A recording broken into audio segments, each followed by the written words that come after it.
Bart's remote-controlled toy car caught fire. The toy car rolled over to the Christmas tree and ignited a much bigger blaze. Bart immediately ran to the kitchen to get water from the sink, but the water pressure was extremely low. All Bart could do was watch as the Christmas tree burned down. In the end, the tree and the presents were reduced to a pile of debris. Bart buried it under the snow. I gotta get back to bed. When he returned home, he found his family standing where the Christmas tree had been. Lisa noticed that Bart had just come in from outside. Bart originally intended to confess that he had burned down the tree, but seeing the disappointed looks on his family's faces, he lied and claimed that a thief had stolen the tree and the presents. How could somebody... I know!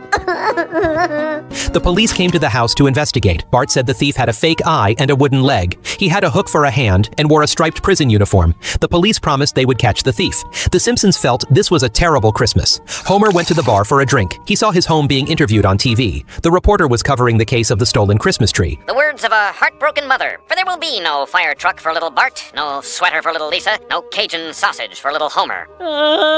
The neighbors saw the news as well. When Homer returned home, he discovered a miracle. The townspeople felt very sorry for the Simpsons. They voluntarily started a donation drive. Wow, this really restores your faith in... Lisa, do you have to practice that stupid song now? Sorry, Daddy. Flanders gave Homer his own Christmas tree. Even the children from the orphanage gave Bart their only dollar. Mo gave Homer his tip jar. Apu calculated that the total donations exceeded $15,000. 15,000 mazillions! Holy schlamola! What are you gonna do with all that kablingy? Marge wanted to use the money to replace what had been stolen. Edna suggested they splurge a little instead. Everyone encouraged them to use the money however they wanted. The Simpsons decided to use the money to buy happiness. Bless you, Bart Simpson. I kiss you, but doctor says I'm sick.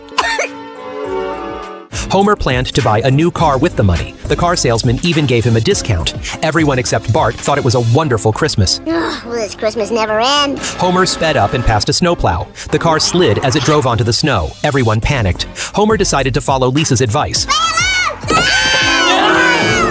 The car crashed through a fence and stopped on the ice, but it fell into the icy water and exploded. Just like that, the $15,000 was gone. At least the burglar's having a Merry Christmas. Bart felt extremely guilty. He thought about it all night and finally confessed the truth to his family. His family was furious when they heard it. You little... Lisa, no! Your hands are too weak!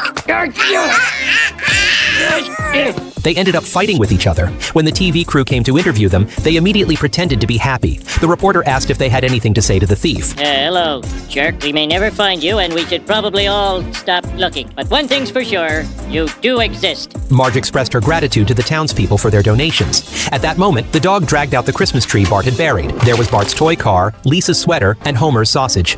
Homer admitted that the story of